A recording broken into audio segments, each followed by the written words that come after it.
when I was young and stuff.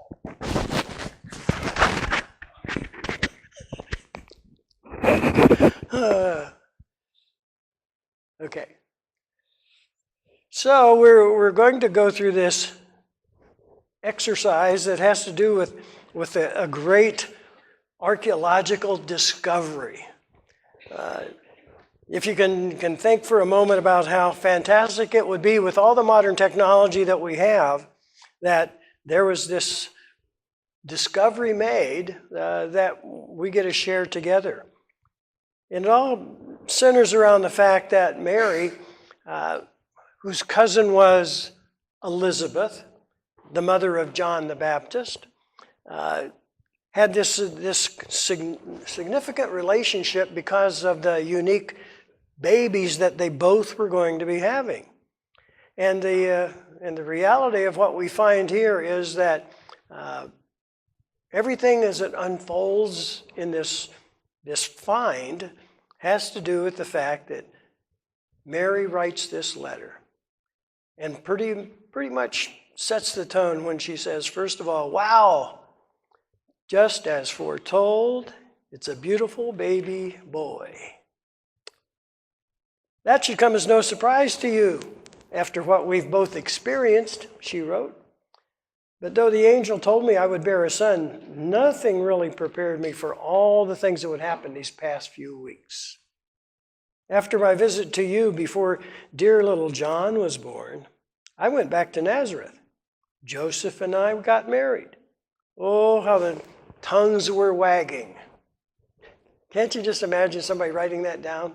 I went back to the main city and, oh, how the tongues were wagging. We got married, but all of a sudden people noticed I had a belly bump. I was beginning to show, and of course, nobody would believe that I was still a virgin. The angel told me I had found favor with God, but I certainly didn't find favor with the women of Nazareth. The shame my neighbors heaped on me was drained away so much of the awe and the joy I received from the angel's visit. My time with you was special. How I longed for your strength, your support, your understanding. At least I have had Joseph to share this stigma with me. He has been such a blessing to me ever since the angel appeared to him and let him know about our secret miracle. As you know, the Romans made us all go to our patriarchal homes for tax census. Joseph, being a descendant of David, had to go to Bethlehem. So off we set on our journey, heading to the home of his fathers and his ancestors. This is the time when we pack a knapsack with food and bedding, and we take enough of that to last us for about 5 days, because that's how long it took us to walk to Bethlehem. It's all a blur to me now, but the child was low, so near to the time of delivery, and each step of that donkey was jarring my body. When we arrived in Bethlehem, we found everything in confusion. The Roman bureaucrat who organized this census must have hit on the idea while he was drunk at a party. Sounds like modern times, huh? Yeah. At least he never gave any consideration for the tremendous problems and inconvenience it imposed upon the people. People were everywhere. I never knew there were so many people of David's house. That would be, parenthetically, the tribe of Judah. All of these people were connected somehow. Families were camped all along the roads leading into town, and the inn was filled to overflowing. Though we had camped the other nights of our journey, we couldn't on this night. The baby was coming. We had to find shelter from the chill of the night air. My labor was beginning to occur as we approached the town. When I told Joseph tonight was going to be the night, he tensed up with urgency. We stopped by the inn. We spoke to the innkeeper. I was concentrating on what my labor was supposed to do. I was getting frantic, and the innkeeper turned us away. What now? Joseph borrowed a lamp from the inn. He made us a clean place, as the innkeeper told us we could go to the stable, the cave behind the inn. Elizabeth, we didn't even have time to find a midwife. I delivered the baby myself as Joseph waited outside. I was all alone, but I was not alone.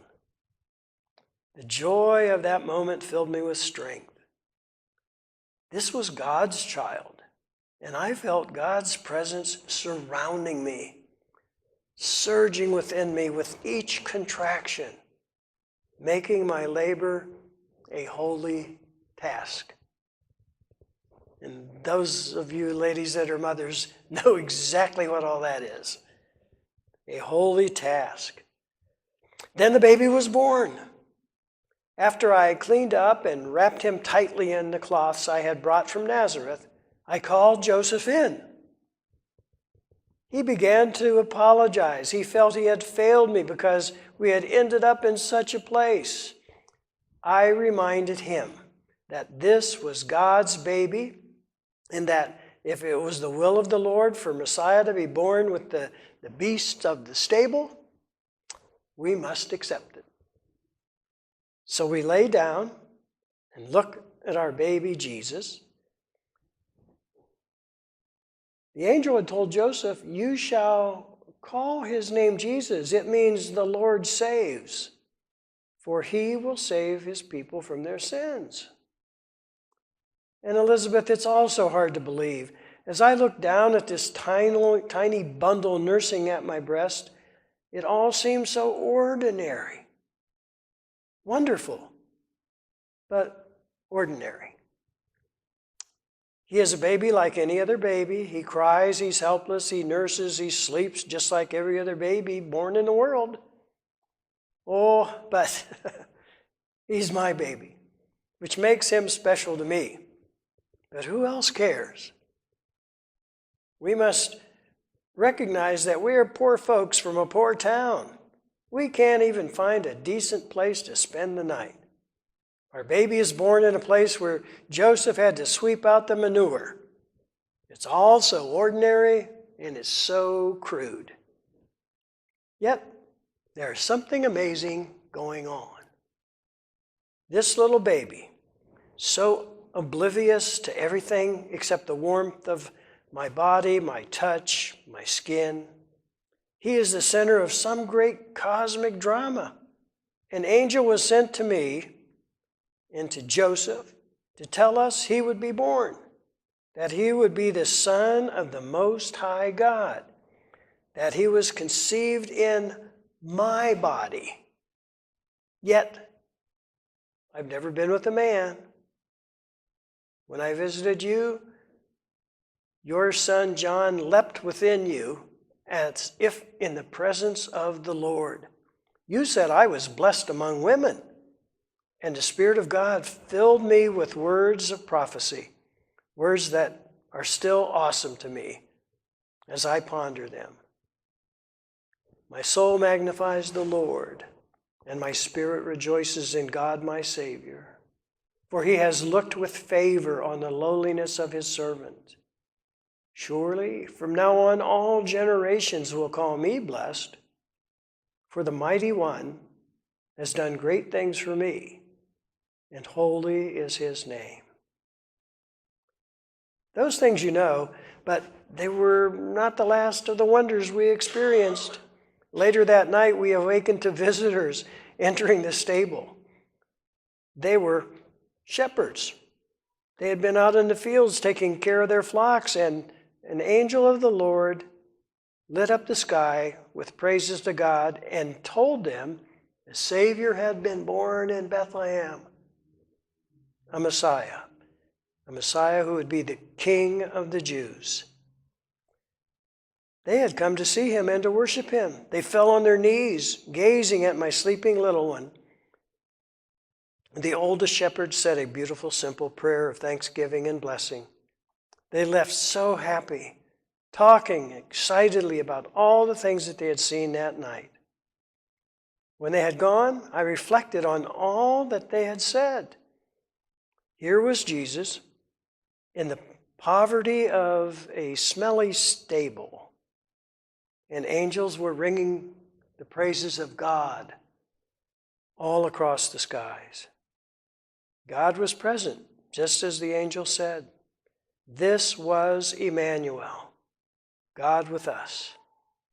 I wanted to laugh and cry, shout and praise, yet be silent all at the same time. It's like a glorious, wonderful joke. God has come as King, as Messiah, and he enters the world as an outcast in a stable. Who are his attendants? The wealthy nobles in their satin robes? No, the shepherds who smell of sweat and sheep. And it's gloriously funny. The Pharisees consider sheep herding a despised trade, but the shepherds are the first guests invited to Messiah's birthday party. Dear Elizabeth, God has come among us, and it is not at all as we expected. God is turning everything upside down. Remember what the Spirit of God gave me to utter with you when we were together? His mercy is for those who fear him from generation to generation. He has shown strength with his arm. He has scattered the proud in the thoughts of their hearts. He has brought down the powerful from their thrones and lifted up the lowly. He has filled the hungry with good things and sent the rich away empty. He has helped his servant Israel in remembrance of his mercy, according to the promise he made to our ancestors, to Abraham, and to his descendants forever. Elizabeth, that's what is happening right now with our little Jesus. He has come to live with us in poverty and exile. He has invited the outcast and the ordinary to look on in this mystery.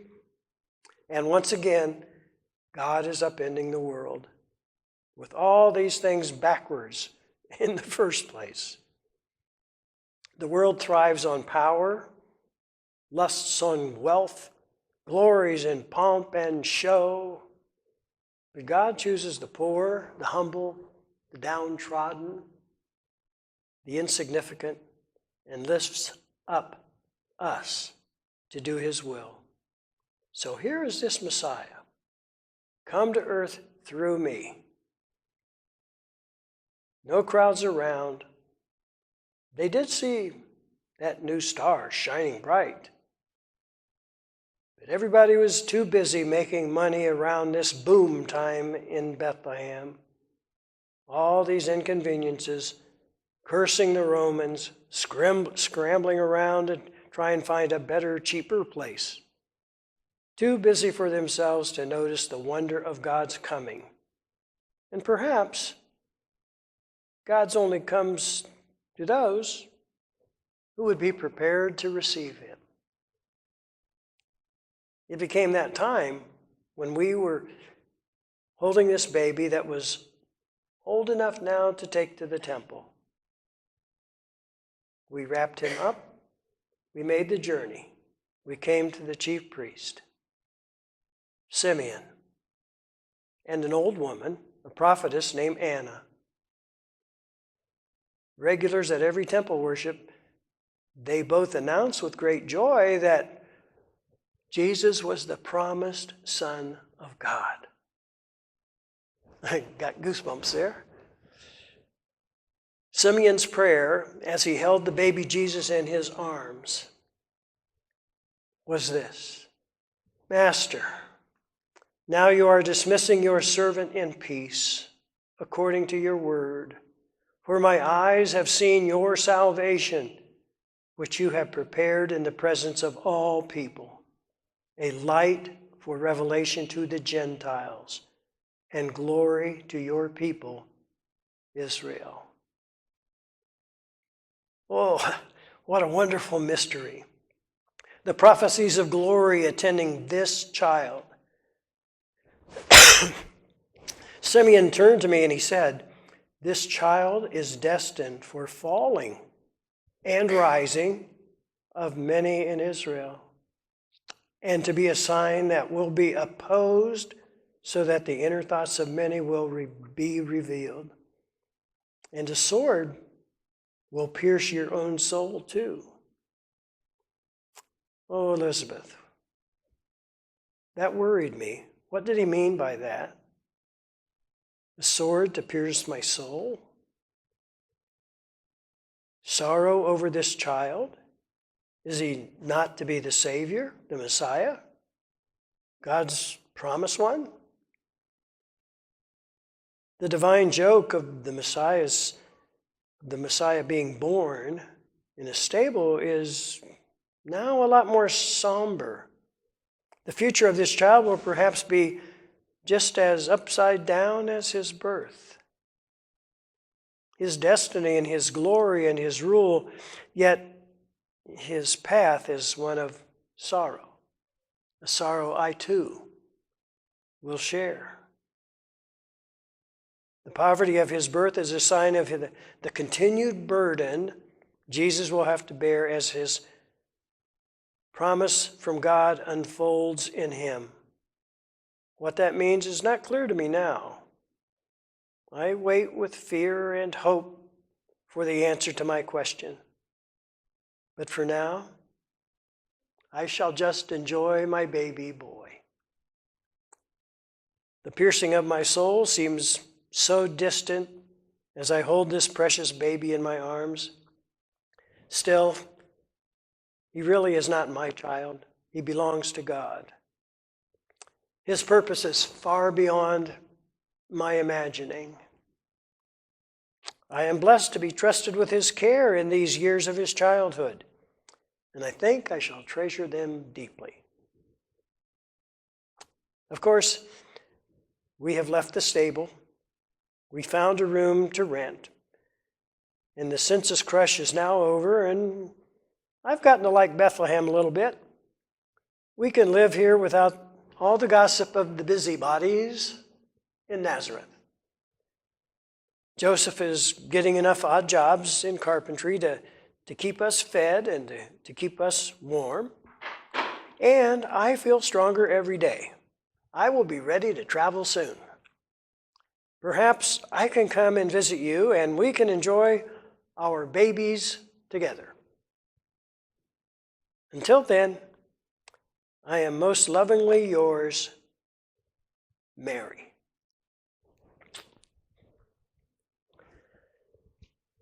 Matthew 1 and 23. Read it together with me. Matthew 1:23. Behold, the virgin shall be with child, and shall bear a son, and they shall call his name Immanuel, which translated means God with us.